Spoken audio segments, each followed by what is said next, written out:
विज्ञान के चमत्कार। रूपरेखा। एक, प्रस्तावना। 2, विज्ञान की व्यापकता। 3, विज्ञान के अनेक उपयोग। 4, यातायात। 5, व्यवसाय। 6, मनोरंजन। 7, चिकित्सा। 8, विज्ञान का विनाशकारी रूप। 9, विज्ञान शिक्षा के क्षेत्र में। 10, उपसंहार। प्रस्तावना। आज पूरी दुनिया में विज्ञान की पताका लहरा रही है। जीवन तथा विज्ञान एक दूसरे के पर्याय बन गए हैं। विज्ञान से मानव को असीमित शक्ति प्राप्त हुई है। आज मनुष्य विज्ञान की सहायता से पक्षियों की भांति आसमान में उड़ सकता है, गहरे से गहरे पानी में सांस ले सकता है, पर्वतों को लांघ सकता है तथा कई मीलों की दूरियों को चंद घंटों में पार कर सकता है। आज मनुष्य ने विज्ञान की सहायता से कई बड़े क्षेत्रों में सफलता पाई है, जैसे कि चिकित्सा, सूचना क्रांति, अंतरिक्ष विज्ञान, यातायात आदि। विज्ञान की व्यापकता। विज्ञान की व्यापकता सभी क्षेत्रों हुई है। विश्व के देशों में आगे बढ़ने की परस्पर होड़ लगी है। यही कारण है कि हमारी इच्छाएं तथा आराम की सीमाएं भी बढ़ती जा रही हैं। भोजन, आवास, यातायात, चिकित्सा, मनोरंजन, कृषि, युद्ध, उद्योग आदि सभी क्षेत्र विज्ञान से प्रभावित हैं। आधुनिक युग में विज्ञान के बिना मानव के अस्तित्व की कल्पना भी असंभव प्रतीत होती है। विज्ञान की सहायता से मनुष्य भौतिक शक्तियों पर विजय प्राप्त कर रहा है और प्रकृति के गूढ़ रहस्यों को प्रकाश में ला रहा है। आकाश में उड़ते हुए विमान, चंद्रयान उसका यशगान करते हैं।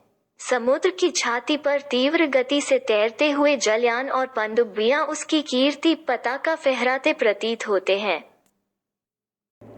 विज्ञान के अनेक उपयोग। ईंधन, उपकरण आदि ऐसे साधन विज्ञान ने दिए हैं कि जीवन बहुत सक्रिय हो गया है। बिजली द्वारा संचालित पंखे, बल्ब, हीटर, कूलर आदि साधन प्राप्त हैं।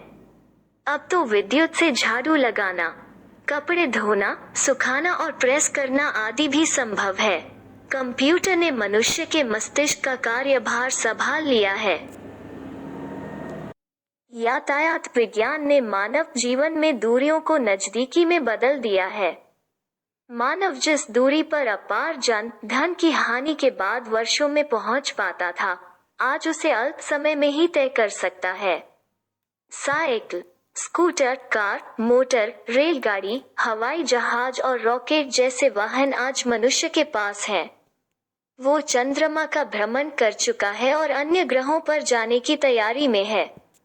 व्यवसाय। विज्ञान ने कृषि, उद्योगों, कल कारखानों आदि का असीमित विकास किया है।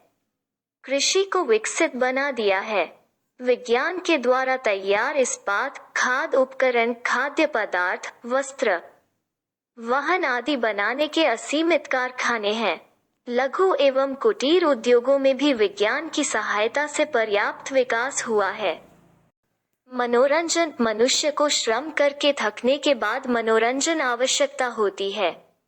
आज radio, tape recorder, VCR, television, cinema आदि वैज्ञानिक साधन मनुष्य के मनोरंजन के लिए हर समय तैयार हैं।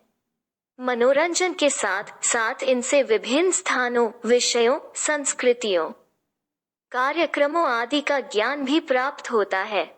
इनसे दूर स्थित कार्यक्रम घर बैठे ही देखे सुने जा सकते हैं। चिकित्सा। औषधि विज्ञान और शल्य विज्ञान आज इतना विकसित हो गया है कि शरीर के अंदर के प्रत्येक रोग को एक्स-रे आदि द्वारा पता कर सकते हैं। वैज्ञानिक साधनों से कैंसर जैसे दुस्साध्य रोगों का उपचार संभव हो गया है। परख नली द्वारा शिशु को जन्म देकर विज्ञान आज जीवनदाता बन गया है। विज्ञान का विनाशकारी रूप। विज्ञान ने युद्ध के क्षेत्र में बहुत अधिक प्रगति की है।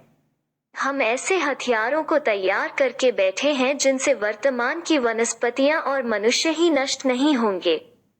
आगे आने वाली संतानें भी विकलांग पैदा होंगी। वैज्ञानिक अस्त्रों के आविष्कारों के कारण मनुष्य का अस्तित्व ही खतरे में पड़ गया है। हाइड्रोजन या एटम बमों की सहायता से आज संसार को पल भर में नष्ट किया जा सकता है। आज समस्त विश्व विज्ञान के भय से प्रकंपित है। विज्ञान शिक्षा के क्षेत्र में विज्ञान सबसे अधिक महत्व रखता। आजकल के इस आधुनिक युग में जो कार्य कंप्यूटर के जरिए बहुत ही कम समय में किए जा सकते हैं, वहीं यदि मनुष्य उन कार्यों को करें तो उसमें काफी वक्त लगता है। कंप्यूटर में कई तरह की फाइलें सुरक्षित करके रखी जा सकती हैं। विज्ञान की यह देन हमारे लिए, हमारी शिक्षा के लिए, शिक्षा की उन्नति के लिए काफी महत्वपूर्ण है।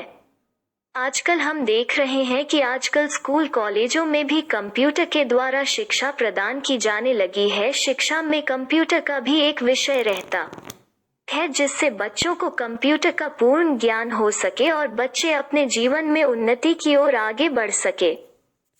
उपसंहार अंत में कहा जा सकता है कि विज्ञान ने दोनों प्रकार की वस्तुएं प्रदान की हैं, संरचनात्मक और विनाशात्मक। आज वैज्ञानिकों, राजनीतिज्ञों तथा समाज सेवियों का कर्तव्य है कि वे विज्ञान के उपयोगी स्वरूप को ही महत्व दें।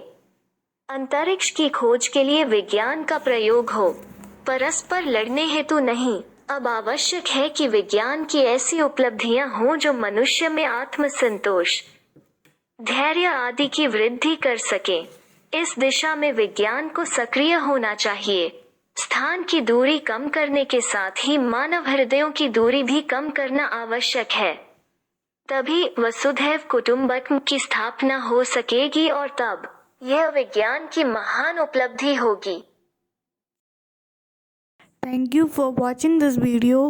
Like, subscribe and share and keep supporting.